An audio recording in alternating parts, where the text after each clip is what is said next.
Are you aware that billions of dollars and decades of research have been poured into a covert war against Africa by those who once colonized it? This war is not fought with guns and bombs, but with seeds and food, a silent yet insidious battle aimed at controlling the very essence of African life. When Westerners say they love Africa, do they really mean the people or just the land, rich, fertile, and ripe for exploitation? There are those who view Africans as less valuable than their lower animals. It's time to wake up and question everything coming from the West, especially when it's labeled as aid. Surprisingly, even when Western countries say no, the next stop is Africa. This begged for serious questions. Why? Do you know what GMOs really are? Genetically modified organisms.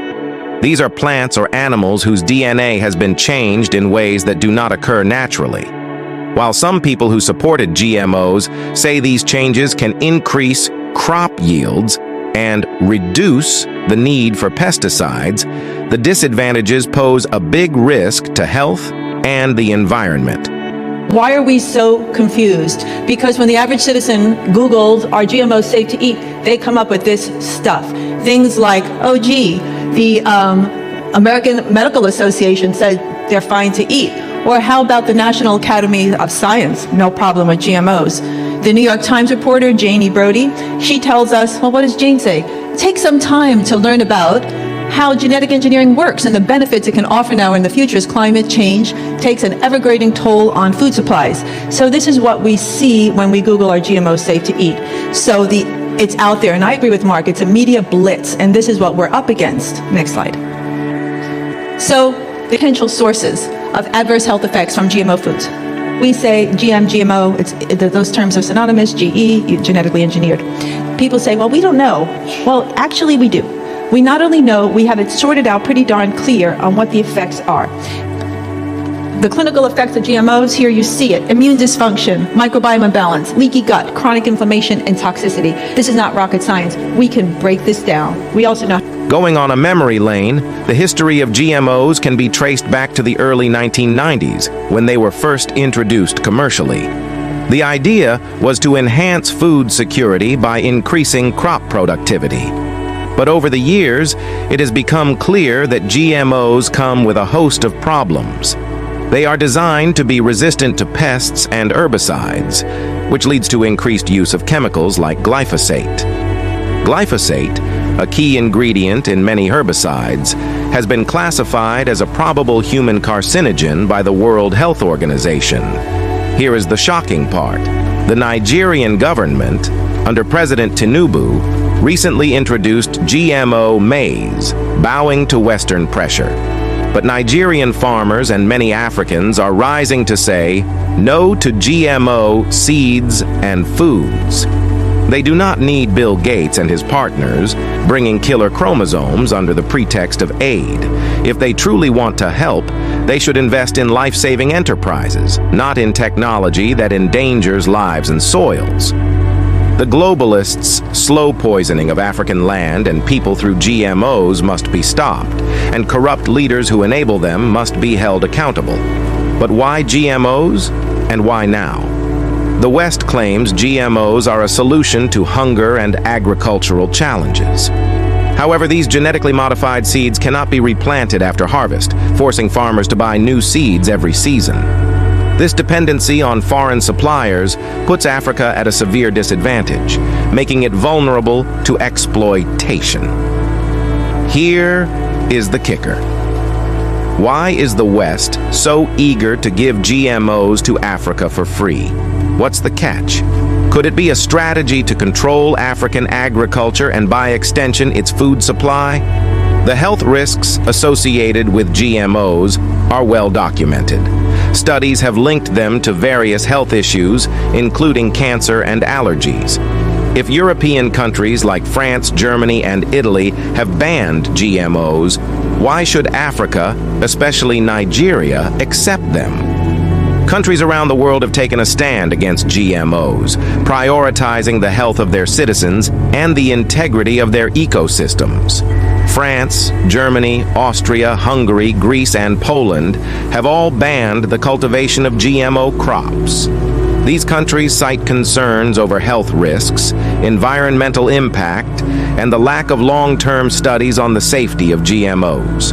For instance, France has been particularly vocal about the precautionary principle, which suggests that if an action or policy has a suspected risk of causing harm, the burden of proof falls on those advocating for the action.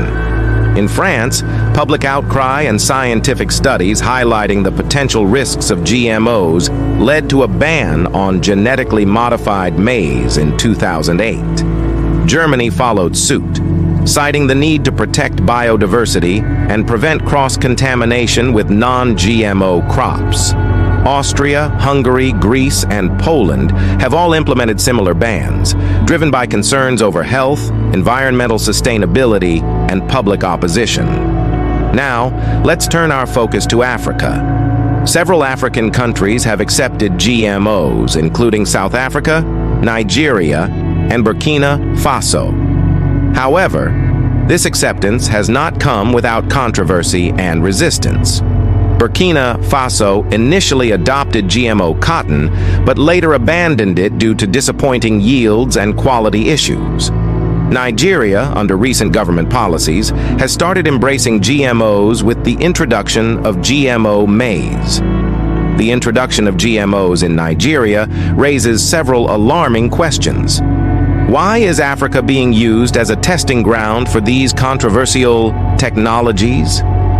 Why are corrupt leaders enabling this exploitation?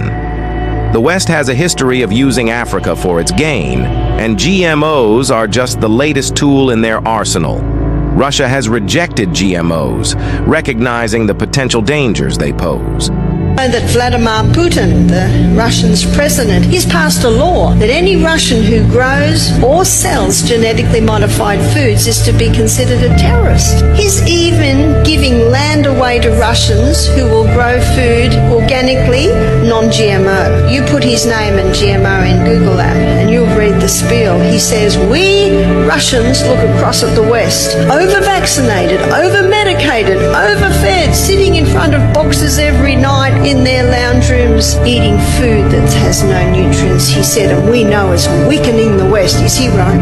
Unfortunately, Monsanto is so powerful and so wealthy and so big, they win every court case. So how do you know?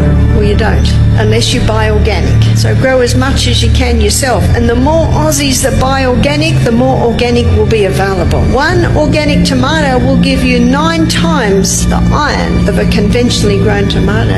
Why should Africa be any different? Imagine a future where Africa's agriculture is entirely dependent on foreign corporations. With GMOs, this could become a reality. If these seeds are accepted now, Africans will be at the mercy of those who control their supply. They will set the prices and Africans will have no choice but to pay. Is this the future desired for Africa? Here's the heart of the matter. The health implications are dire. GMO foods have been linked to various diseases, and their long-term effects are still unknown. Why should people risk their health and their children's future for the sake of higher crop yields? European countries have rejected GMOs for a reason. They have chosen to protect their citizens and their environment. Why should Africa be any different? Consider this. The history of Western exploitation of Africa is long and painful. From colonization to the present day, Africa has been used and abused by those who see it as nothing more than a resource to be exploited. The introduction of GMOs is just the latest chapter in this story. But does it have to be this way? Should Africans fold their arms and accept things detrimental to their life all because it's coming from the West? Why are Africans' leaders not questioning everything that comes from the West, but rather subject to pressure all the name of Africa needs investment? Let's delve deeper. The supposed benefits of GMOs include increased yields and pest resistance, but these come with strings attached. For instance, GMO crops are often designed to withstand specific herbicides, leading to increased use of chemicals that can harm the environment and human health. Moreover, these seeds are patented, meaning that farmers cannot save and replant them as they have done for generations. This creates a cycle of dependency on multinational corporations that control the seed supply. But here's the most critical question. Why are these GMOs being pushed so aggressively in Africa? If they are as beneficial as claimed, why are many Western countries rejecting them? France, Germany, Austria, Hungary, Greece, and Poland, among others, have banned the cultivation of GMO crops. They have taken a precautionary approach, valuing the health of their citizens and the integrity of their ecosystems over the promises of biotechnology companies. Shouldn't Africa take a similar stance? Now, let's talk about health. Numerous studies have raised concerns about the safety of GMO foods. For example, a study published in the International Journal of Biological Sciences found that GMO corn varieties caused organ damage in rats. Another study linked GMO soy to increased allergic reactions. These findings are alarming, yet the full extent of GMO's impact on human health remains unknown. Why should we gamble with health when the risks are so high and the benefits so uncertain? Here is the shocking part. The introduction of GMOs in Africa is not just about food. It's about control. Control over agriculture, health, and ultimately, the future. By making Africans dependent on patented seeds, the West can dictate the terms of agricultural production. This dependency extends beyond seeds to fertilizers and pesticides, creating a web of control that is hard to escape. But Africa is not powerless. The knowledge and resources exist to thrive without GMOs. African ancestors cultivated the land sustainably for centuries, relying on traditional farming methods that preserved soil health and biodiversity. These practices can be returned to, combining them with modern techniques that respect nature rather than trying to dominate it. Let's question the narrative that GMOs are necessary for Africa's development. Who benefits from this technology? Multinational corporations, not African farmers. Who bears the risks? The people and the environment. The balance is clearly skewed, and it's time to tip it back in Africa's favor. Africa is at a crossroads. Continue down the path of dependency and exploitation, or forge a new path, one that respects land, health, and sovereignty. The choice is clear, and the time to act is now. Rise up and protect the future. Say no to GMOs and yes to a healthier, more sustainable Africa. What do you think should be done to protect African agriculture? Share your thoughts in the comments below.